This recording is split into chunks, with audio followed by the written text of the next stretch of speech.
and welcome back to the channel. Today I want to talk about the press conference that was held earlier last week about the charges that were brought against the person that made death threats to Benny Johnson and his family. So if you're all about those raw, honest reactions, you found the right place. I'm Indigo Moon, and here we dive into everything from the latest reaction videos and social commentary to breaking news events and so much more. You never know what's coming next, just know it's going to be real, fun, and full of surprises. Make sure to hit the thumbs up button and subscribe to our channel if you enjoy this type of content. Alright, we'll go ahead and get started. Alright guys, so the video that we're going to be reacting to is the announcement of the arrest of the person who sent a death threat to Benny Johnson. Benny Johnson is a very famous right-leaning conservative MAGA podcaster. He has a huge YouTube channel and following, and apparently somebody had sent him a death threat that luckily the police are taking seriously. And I don't think enough people are talking about this, and this is why I wanted to spotlight this, because there is a problem in our society that people think that it's okay to take the life of a person just because you don't agree with their political point of views, and that's just absolute insanity. So we're going to go ahead and get started with the video. Good morning. Thank you all for being here, and thank you, Lieutenant Governor, for being here. We've been living through a horrific cycle of political violence in this country. We've seen attacks against police officers, federal agents, including the deadly shooting in the ICE facility in Dallas. Night after night, Antifa wreaks havoc on our streets of our cities. In Minnesota, a gunman murdered a state lawmaker and her husband. It was horrific. An anti-Semitic lunatic tried to burn down Governor Shapiro's house while he was in it with his wife and young children. This week, authorities arrested a man outside a Catholic church in Washington, D.C. with hundreds of explosive devices. And on September 10th, our nation stopped in its tracks with the assassination of Charlie Kirk. We miss him dearly. Unfortunately, I'm here today to talk about similar threats that were made against Benny Johnson and his wife, Kate. Benny's a well-known media personality, carrying a message very similar to Charlie's, grounded largely in faith and love of country. Just days after Charlie's assassination, Benny received a letter at his home where he and Kate are raising their beautiful, beautiful young family. The author of this letter made it very clear that he hated Benny because of his views, and he wanted Benny dead. This was a coward hiding behind a keyboard who thought he could get away with this. That's why we're standing up here today. You are not going to get away with threatening people in this way. And I'm proud to announce that we have arrested the author of this letter. George Isbell Jr. was taken into custody this morning, and we are charging him federally with mailing threatening communications. It is a crime, and if convicted, he is going to prison. This was incredible teamwork. Benny called me right away. Chief Burkall, thank you. You were on it right away. Matt Fodor and all the FBI agents. Thank you, U.S. Attorney Kehoe. All of the U.S. Postal Service, FBI, state and local law enforcement working together. This is what it's about. And we are going to catch you if you think you can do something like this. We don't care if you're across the country in California. We will find you, we will arrest you, we will extradite you, and we will bring you to justice. We cannot allow this political violence to continue any longer. This arrest will serve as a reminder to many. Do not do this, we will find you. Greg Kehoe is going to give some details of the incident, of the horrible crime, and we're not going to get into specifics of what's in the letter. It's pretty horrific, and it's now a pending case. But I just want to thank all of the law enforcement officers standing behind me. And I want to thank Benny and Kate for standing so strong and fighting for their views and not cowering in fear, but coming out and supporting their faith and their values. Thank you. All right, so I just want to come in here for a quick second because though I'm not the biggest fan of Bondi, and I know the MAGA people are going to come for that, but I will say that in this particular situation and circumstance with this case, she really got on the ball with it. I mean, it must be nice to be Benny Johnson and to be able to call Bondi directly to tell her what's going on. But the fact of the matter is, our government is finally doing something about this because political violence is not freedom of expression and speech. Threatening people and the things that he said in the letter were so vile that they don't even want to post it. It's like, what is wrong with those kind of people? Like, seriously, to take the time to even write that all out and send it over to him. I mean, I'm not the biggest fan of Benny Johnson either. I'll admit, I'm more of an independent that leans conservative, and there are certain things that have come out about Benny Johnson that make me a little bit suspicious of him. Okay, we'll just put it like that. But I have watched his content, and there are a good number of things that I do agree with him. And regardless, him and his family don't deserve to be threatened like that because he posts his views and comments on the internet. And people shouldn't be so triggered by what he has to say. I used to watch his content for my own reasons and things I've found out about him possibly. I don't watch his content anymore, but I would never wish that upon somebody. Like, don't consume his content. That's what I did. If you don't like him or you don't like what he stands for, then don't watch it. There's like hundreds of millions of other channels on YouTube you can be watching about crazy lunatic stuff that they like to watch and talk about. So they got plenty of content. All of cable TV caters to SJW lunacy. So they are not without entertainment. So you don't need to be going on this guy's page and getting so riled up that you would even send this kind of like letter or email. It's absolutely insane. The fact that this isn't being talked about more is another thing that's wrong with this political culture. If this was somebody that was left-leaning, any of the ladies from The View, AOC, I mean, really anybody, just pick a name out, right? If any of those people were to receive this same kind of letter, they would lose their minds. That one judge who went all over CNN and ABC blaming Trump, like specifically saying that the president was trying to politically persecute her by setting her house on fire, when they know the official report, they even went out and had a press conference and said that she had an electrical fire. But she still so confident went on there talking about how she knows that President Trump did this to her specifically, like he targeted her, and that even if it's not him, if it's somebody that's MAGA, his words just have so much weight and this kind of stuff would happen. First of all, lady, you're not a victim like Benny or Charlie Kirk was. You had an electrical fire. Whether that was your dumbass fault that happened or just happening on its own, that has nothing to do with political persecution and violence.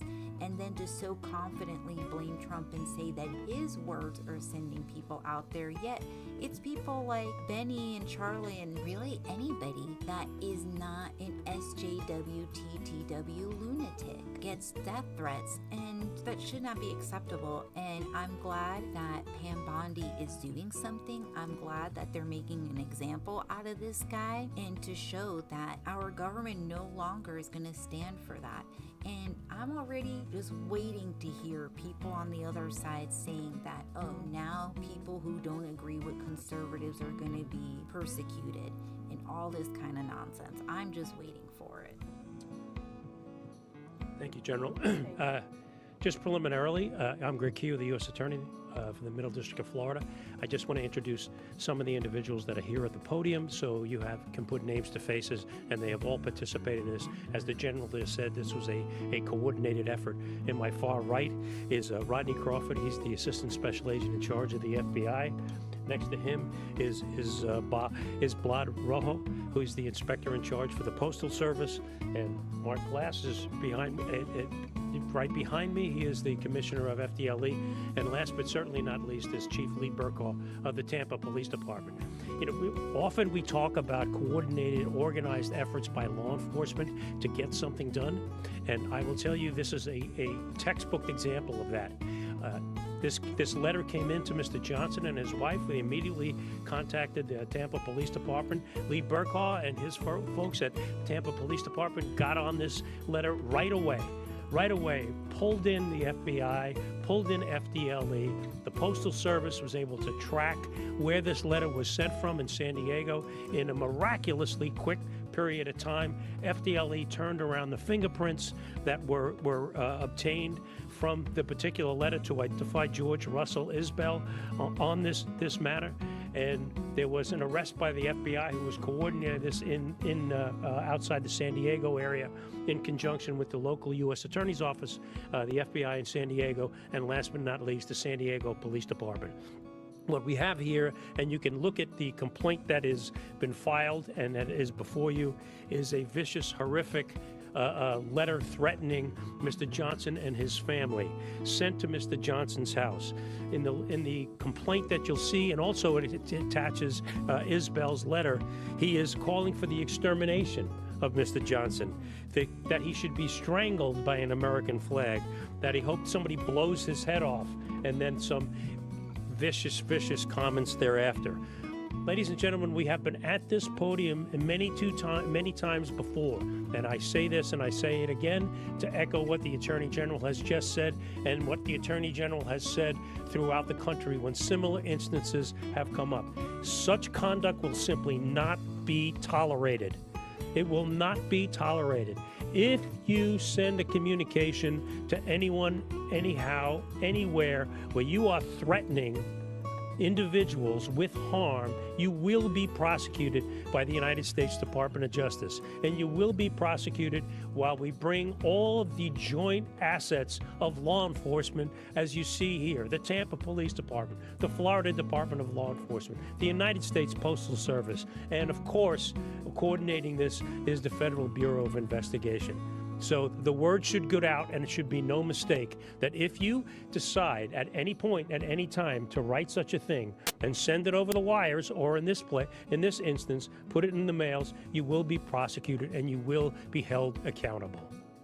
If we can just take a couple of moments, I know Mr. Johnson wants to make a few comments. I just want to say that I think it's wonderful to see so many different agencies, and especially from different states, working together and working so quickly to handle this. Because I think it's an example that they need to be making, and I'm glad they are, because sending death threats and even the types of things that these people say, like some of the stuff that I've heard, like what that one guy that is running as a Democrat for New York, I think, the stuff that he wrote to his political adversary, talking about he has 3 bullets, one for him and one for his 2 little kids.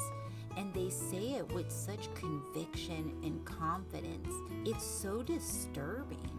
I mean, to think that out of the less than half of this country that didn't vote for Trump, that voted for Kamala, there's a good portion of that group that condones this kind of political violence. And that's absolutely crazy. Yet they'll make up their own shit and then say, oh, it's Trump's fault because of his rhetoric. Are you fucking kidding me? Their rhetoric is the most toxic. I've heard so many call to actions from ABC and CNN, political violence and unrest in your local areas. I've heard politicians cheering on businesses getting set on fire because that person doesn't align with them politically anymore. And then just the laundry list of incidences that Pam Bondi gave out, that most of them I had never even heard of. And I watch a lot of news content, and I was surprised to hear some of these incidences that occurred, which tells me that nobody's really reporting on it. Unless you're watching Fox 24/7, nobody knows. And people that are left-leaning absolutely will not watch Fox. So they have no idea, really. the amount of political violence that is happening because of their SJW, TTW rhetoric and ideologies. It's absolutely crazy. And I invite you to do so. Thank you. Thank you. God bless you. Thanks. Thank you, officers. 1 month ago today, I witnessed my friend of 10 years, someone who I considered a brother, a loving husband, a devoted father, a generational leader, get assassinated on a live stream by a left-wing radical. Approximately 1 year ago, I witnessed the President of the United States get shot in the head by a left-wing radical, who also took the life of a Trump supporter in front of his daughters and wife. 2 months ago, Christian children kneeling and praying in a church were slaughtered by a left-wing extremist. And 2 weeks ago, federal law enforcement was shot at multiple sniper rounds in a federal facility by a left-wing extremist. If it's happening every single week, is it that extreme? Or has the Democrat Party mainstreamed violence as a political tool? The individual who wrote me described why he wanted me dead. I was a white, cis, Christian Trump supporter. They described in great detail how I would be killed in an open field just like Charlie, how much blood would come out of my head and neck when it was blown off. This individual described orphaning my 4 beautiful children and widowing my wife with great joy.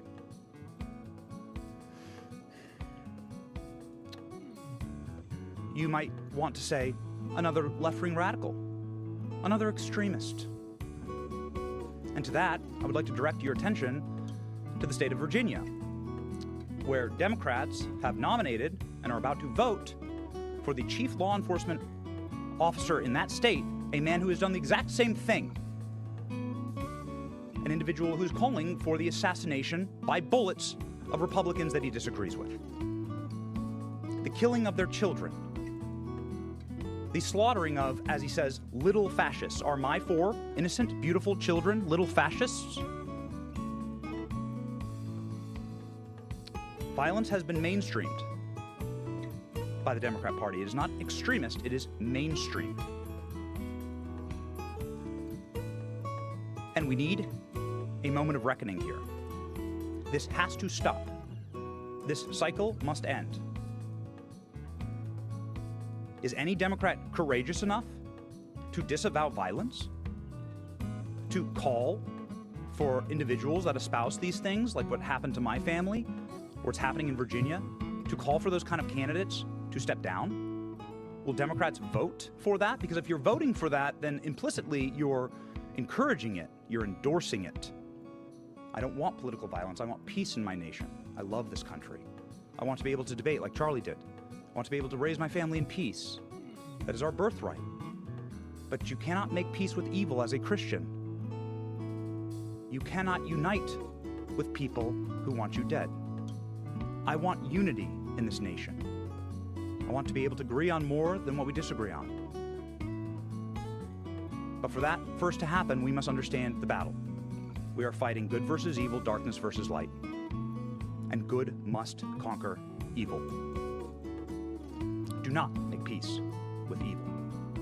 To that end, and in conclusion, I would like to thank federal law enforcement, Pam Bondi, Kash Patel, Dan Bongino, the FBI, the DOJ, the Tampa Police Department, the detectives here, with absolute pinpoint accuracy, professionalism, courtesy, swift and tact.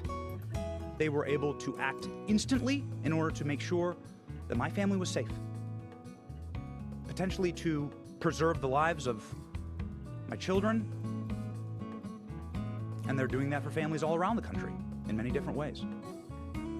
Every American should unite behind that cause. No matter who you are, you should say, this is a country where families should be able to raise their children safely, where people can have peaceful disagreements, and where we can all live together under one American flag.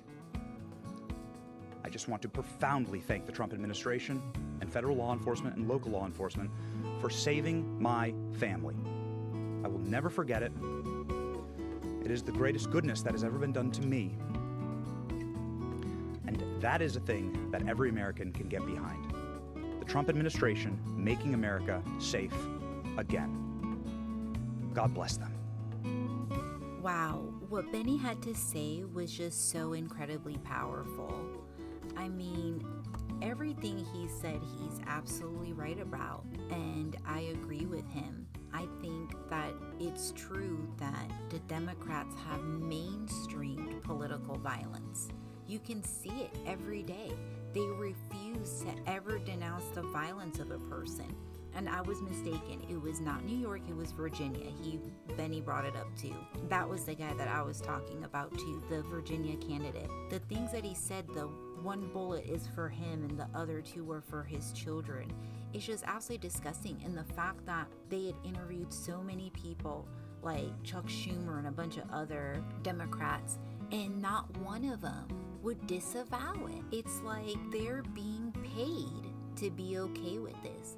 They're being paid to advocate and promote this.